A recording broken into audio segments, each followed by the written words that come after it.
The Meteor is a member of a unique class of ships known as whalebacks. She is the last of her kind in the world. These ships were called whalebacks because of their rounded shape and appearance as they rode very low in the water. They were also sometimes called cigar boats or pig boats. The whalebacks were designed by Great Lakes shipmaster and inventor Alexander McDougall. He was born in Scotland and moved to North America with his family when he was 9 years old.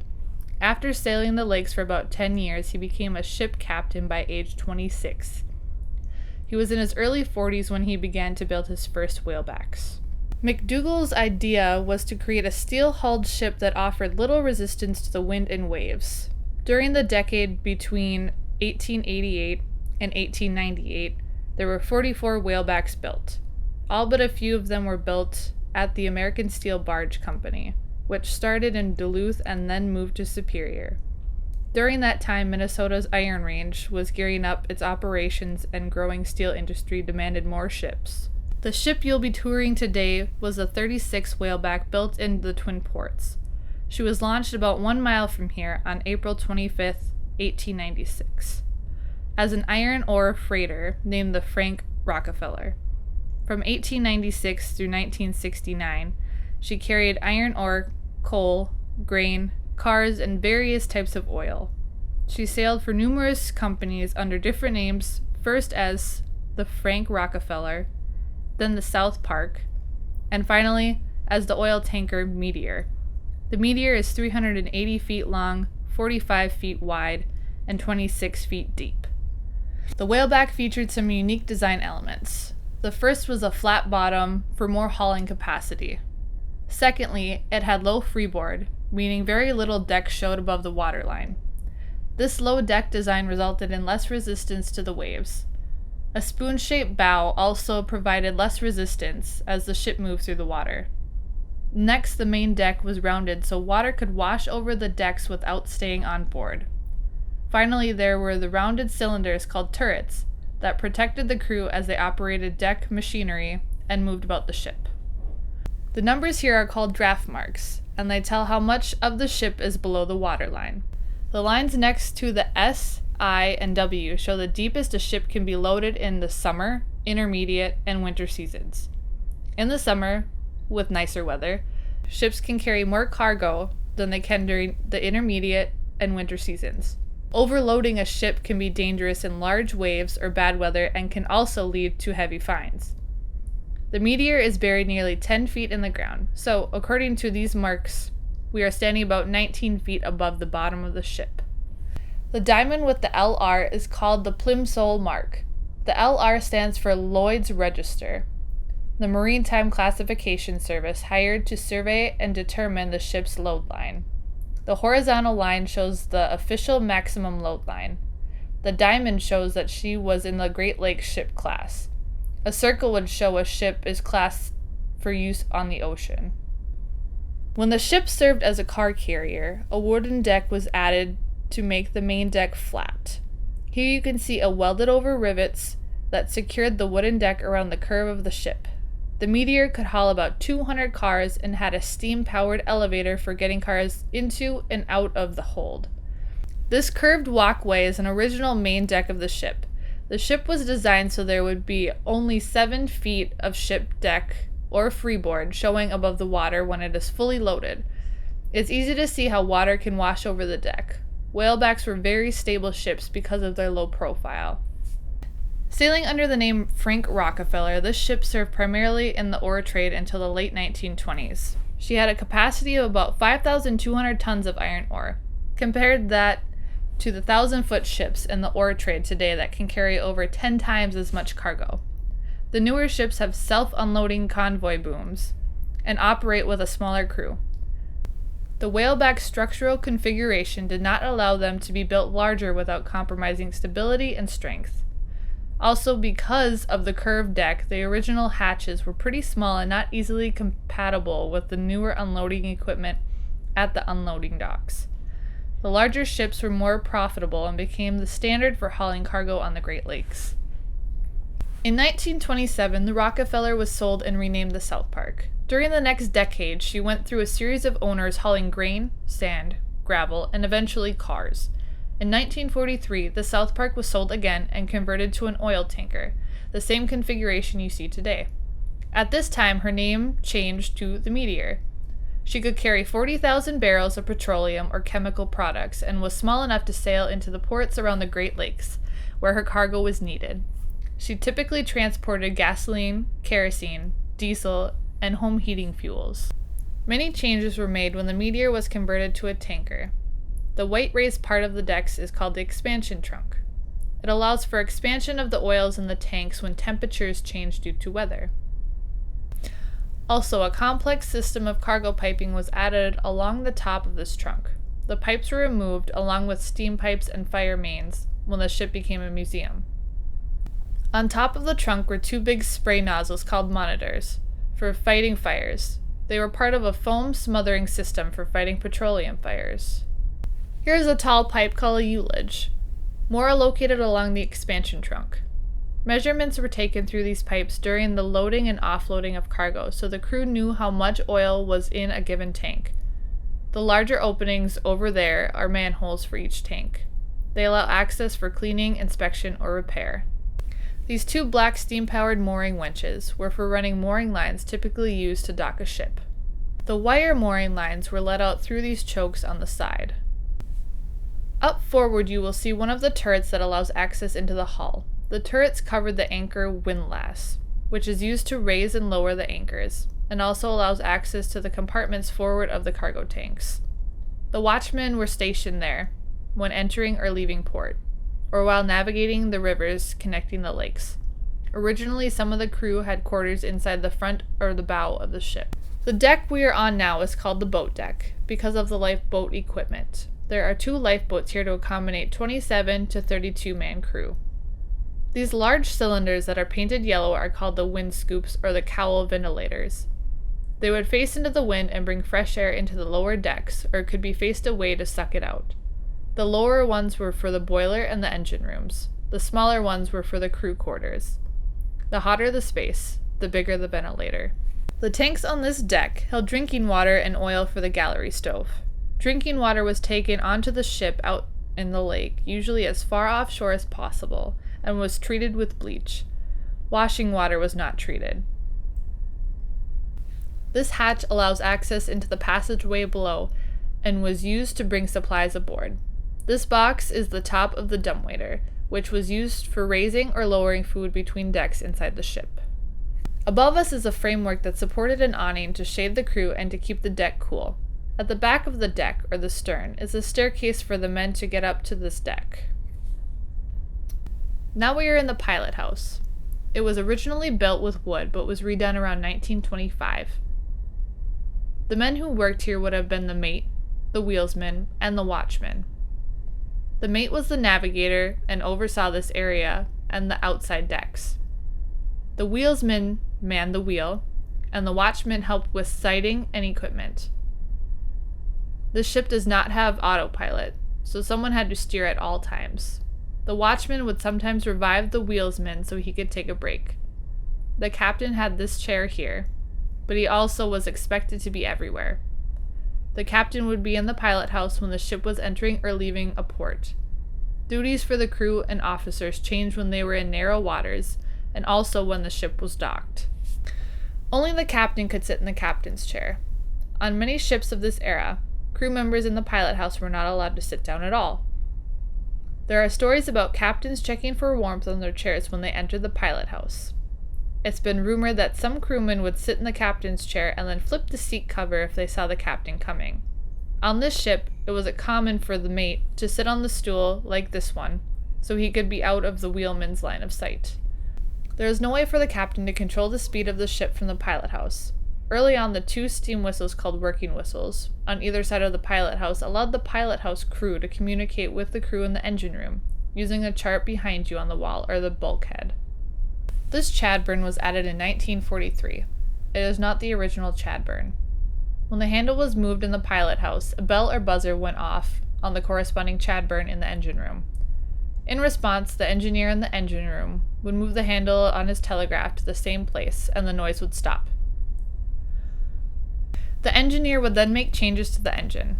There was also a sound-powered phone, which had stations at several spots on the ship, including the engine room. The plaque above the window shows which way to turn the wheel. The plaque was required by law because some ships built during this era had what was called cross-chain or indirect steering, meaning that the ship turned in the opposite direction than the wheel was turned. Here's the magnetic compass, which we think was the original navigation unit. It points to magnetic north.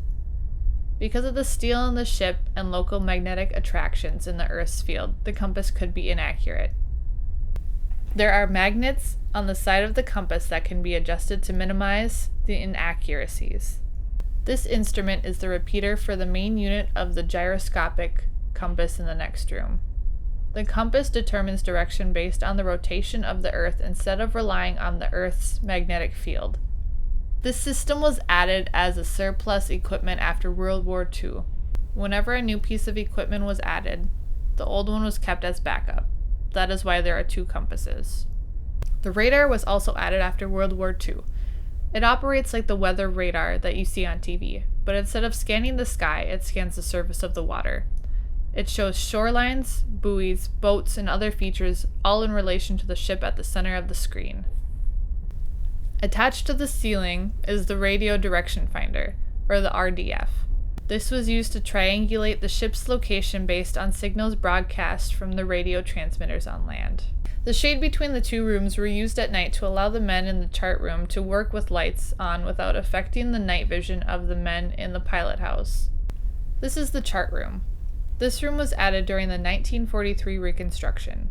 It created more space for navigation. This is the gyroscopic compass. You saw the repeater in the pilot house. It kind of looks like a grill. It was made by the Sperry Company during World War II, with some parts made by the Dodge Chrysler Company. To the right of the compass is a radio. An AC generator was installed to run the radio, compass, and radar. The ship's early power was DC. The mate used charts to plot the ship's position. This area dates from 1925. Usually the door to the captain's sleeping quarters was locked, so everyone came in through his office. This is where he did his paperwork, including payroll.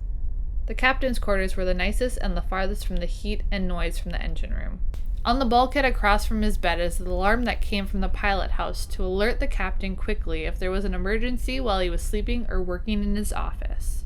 These are the officer quarters. Notice that the mates were on one side with a shared bathroom, and the engineers were on the other with their own shared bathroom. These quarters were added in 1943. Originally, there were smaller wooden cabins in this area and additional quarters under the bow of the ship. The newer, larger quarters provided added comfort and a larger area to work on required paperwork. The extra beds in the engineer's room were for guests of the company, extra officers, or inspectors. Inspectors traveled with the ship from one port to another, so the ship did not have to sit in port during an inspection. Above your head, the whole length of this hallway is a steering shaft that runs between the wheel and the pilot house and the steering engine at the back of the ship. It was out in the open so it could be greased and fixed easily if needed. At the end of the hall, there are two cabins for the steward and the chief engineer. This is the officer's dining room, or mess hall. It was common for the crew to be separated from the officers. Although the officers and unlicensed crew ate at different areas, the ships were not two-pot feeders. In other words, if the officers had steak, so did the crew. The tables are secured to the deck and bulkheads, and the chairs are heavy. This was to prevent movement in heavy seas. On the aft bulkhead is the mailbox. Crewmen could put letters in the mailbox to send out. When the ship passed a marine post office, the letters would be dropped off no matter what time of day or day of the week. Any incoming mail was put here for the men to pick up. This list indicator, or inclinometer, on the wall was used to determine the lean or list of the ship. When there was a list, men would sometimes dampen the tablecloths to make them sticky so the dishes wouldn't slide as much. This is the galley. This is the heart of the ship because it's where the food is prepared. There were 4 men working in this small, very hot area. The steward was in charge and handled the main cooking chores, as well as ordering galley supplies like food, linens, soap, and paper products. He was assisted by the second cook, who did the baking and served the meals in the officer's dining room. The porters served meals in the crew's mess, handled the cleanup, and did the dishes, and assisted the steward. There was also a utility man who helped with the dishes and cleanup. In addition, the utility man helped with other cleaning on board. Meal hours are posted in both dining rooms, but the long day for the galley crew started before breakfast and ended after the cleanup for supper. Even a night lunch was prepared and left for the crewmen who wanted to eat during off hours. The oven was originally wood-fired and later converted to kerosene. You can see the grid system for keeping pans from sliding off the stovetop in rough water. Notice the way the cupboards were set up to keep dishes from sliding out. Above us there are 2 T-bars in the ceiling to control the ventilators up to the boat deck. This was the 3rd hottest room on the ship. This is the crew's mess hall. It also served as a recreation room on this ship. You can see that there is a TV and there is a dartboard on the opposite bulkhead. The crewmen had to share a cabin, so if one roommate wanted to sleep, the others had to respect that and entertain themselves in here. Compare this rec room with the life of a sailor on a modern ship. He or she can sit in an air-conditioned single room, watch satellite TV, or play computer games, and call home on a cell phone. Against the port bulkhead is a great contraption. That is the slop chute. After a meal, plates were scrapped into the chute, and the trash went directly over the side of the ship. All drains originally led to the lake. That is not legal anymore, but for many years, it was a normal practice for shipping industry. This brings us to the rooms of the deck crew. They shared a room with their shift or watch partners, which meant that all 3 men in the room worked the same hours. You can see the hours of each watch posted above the door. They worked 8 hours a day and 2 4-hour watches. Each room hosted a wheelsman, a watchman, and a deckhand. Like other ships of that time, no one ever really had a room to himself, since everyone who shared a room had the same watch. The mess hall and the deck were used to give workers space. In addition to the deck room, this area also housed the pumpman, who worked the pump room above the bunker. The second cook and porter shared a room at the end of the hall. There's a dumbwaiter shaft here to bring supplies up and down from the kitchen to the ship's store, which is similar to a pantry. We saw the access door to the dumbwaiter up on the boat deck. We will see the actual dumbwaiter below. Above us is the grocery hatch, for lowering supplies down to this deck to take to the kitchen, or to be lowered to the next deck using the dumbwaiter. We are inside one of the original turrets that Alexander McDougall designed to allow his crew members to move about the ship without being exposed to the weather and waves. Over there was a room for the utility men and wiper. These men worked in the engine room. These quarters were added in the 1940s. Here's the ship's store and walk-in fridge. The porter must have gotten a lot of exercise going up and down the flights of stairs when the steward and cook needed food. Fortunately, the dumbwaiter carried most of the heavy cans once it was added. Using the bathroom also required taking a couple set of stairs if you were a crew member. Over here we have bathrooms, or heads, for the crew of the ship and a shower area. In the way back of the ship is the steering engine. This is the machinery that controlled the rudder that turned the ship. The machinery was powered by steam. The wheel in the pilot house controlled this machinery using a series of shafts and gears called the steering shaft. In the event that the ship could no longer be steered from the pilot house, the small white wheel at the end of the steering engine could be used to steer the ship. Now we are in the engine room. This is the original engine from 1896. It is a triple expansion steam engine, which runs off an expansion system. That means the steam flowed from the smallest cylinder to the largest. As the steam cooled, it needed more surface area to push the pistons on the inside, which is why the cylinders got larger. Steam was pushed through the cylinders in succession to extract as much heat energy as possible before being condensed back into water and being pumped back into the boiler. This engine produced nearly 1,200 horsepower at 75 rotations per minute and moved the ship at about 12 miles per hour, depending on the weather conditions and how the ship was loaded. Engineers maintained the ship's engine and the other machinery on board. The chief engineer was responsible for all machinery and for supervising the assistant engineers. The chief engineer did not work a watch, like the captain, but was always on call. He worked when the ship entered or left a port, or ran into confined waters, or when a careful maneuver was required. An engineer was in charge on each of the 3 watches, just like a mate was in charge on the deck. The assistant engineers had specific machinery they had to check on during the shift. The first assistant took care of the main engine, the second took care of the boilers and the fire room, and the third was responsible for the auxiliary machinery and the electrical work. This was their workroom with all of the tools they might need out on the lakes.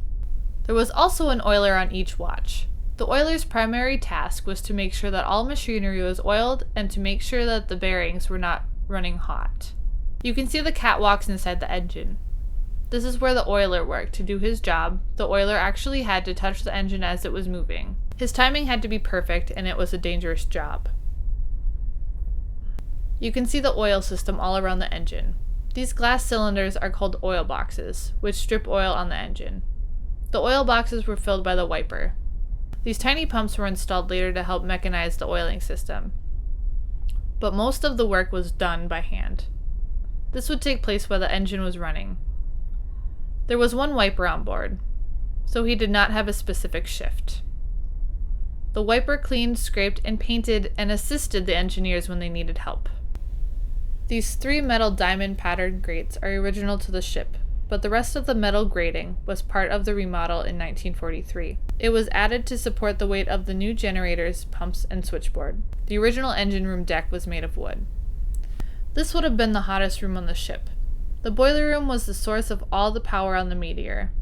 Originally, the ship had 3 coal-fired Scotch marine boilers, but in 1915 they were replaced by these 2 boilers and 4 draft systems. When installed, these boilers were still coal-fired. Men called stokers shoveled coal into the boilers on each watch. The stokers had to deal with the coal dust and heat from long portions of the day. When the ship was converted to a tanker, the boilers were converted to burn oil. There are 3 oil guns on each boiler. The oil guns efficiently sprayed the fuel into the boiler at a controlled rate. Oil firing reduced the crew. Now only 1 fireman was needed per watch. The fireman would make sure that all the burners in each boiler were clean and working well, regulate them depending on how much steam was needed in the main engine, and to make sure that the boiler had a proper water level. Temperatures could easily reach 110 degrees in this area. Some men said 130 degrees was not unheard of when they were working. This is the fuel bunker. Originally, this compartment went all the way to the other side of the ship and was filled with oil used to fuel the boilers. Above where there are now cabins would have been a large coal hatch. In 1942, it was converted into 2 tanks for holding oil used to fuel the boilers. There is another tank like this one on the port side of the ship, and between them, behind this bulkhead in the middle, is the pump room. A crew member called the pumpman controlled the machinery in that room. The oil used for the boilers is called number 6, or black oil. It is what is left over after crude oil is refined and is very thick like asphalt. It had to be heated to 180 degrees Fahrenheit with heating tubes just to get it liquefied enough to spray into the boilers. The bunkers held 99,000 gallons of oil to fuel the boilers. This cargo tank is called number 8 starboard. Originally, the ship had vertical and horizontal support beams called stanchions running through the open areas of the cargo holds. They were common on the ships built in this era. Having beams in the middle of the ship made it hard to load and unload cargo. Eventually, they took the support beams out and put in redesigned arches so the space would be wide open. There are metal plates welded to the ribs, which are painted white. They were added in the mid-1920s so that the bulk cargo would not get stuck between the web frames. Imagine trying to dig grain out of these frames. The space created by these plates are called hoppers. When fully loaded with dry cargo, the ship holds were never filled all the way to the top. So losing this little bit of space did not affect earnings. The hoppers didn't have holes originally. The holes were cut into them when the Meteor became a tanker, so the additional space could be filled with liquid cargo. At the bottom of the hold is a double bottom. This was a safety feature Alexander McDougall built into his whalebacks. There is about 4 feet of space between the outer hull and this interior floor. This space was used to carry ballast water, which allowed the ship to remain stable when it was empty or carrying a light load. If the ship ran aground and the hull was punctured, the ballast water would be lost, but the ship might not sink if the second layer of steel wasn't damaged. The holes in the double bottom were cut when the Meteor was converted to a tanker, so instead of carrying ballast, they would be filled with an additional oil cargo. There are currently 16 tanks in the Meteor, 8 on each side. As you walk through the exhibit area, you will see the centerline bulkhead dividing them. That middle bulkhead was needed so different products could be carried without mixing and to increase the stability of the ship. The citizens of Superior identified the Meteor as an important part of the Great Lakes maritime history and brought her back to the city where she was launched. She's been a seasonal tourist attraction since 1972.